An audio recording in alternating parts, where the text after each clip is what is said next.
Hello guys! For today's video, gagawa tayo ng tarako cream pasta.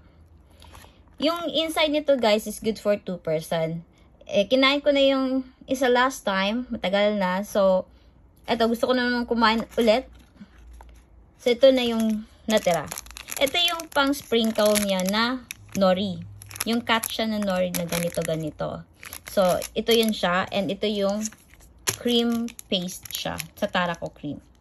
And ito yung 100 grams ko na pasta. So, good for 1 person lang talaga to. And yun, lutuin na natin. So, ayan guys, kulo na siya. Lunod na natin to.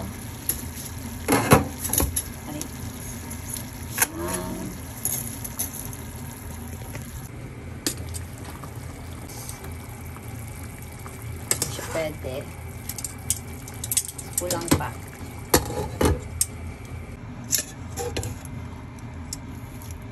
Luto na siya guys. So, ilipat na natin siya sa plato.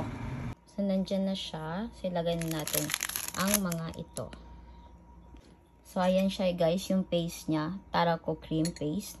So, i-mix na natin siya para mag-blend yung taste niya sa lahat. So, ayan na guys. Luto na ang aking tarako cream pasta. So, guys, kain na tayo. Let's see. Thank you for watching guys. Bye!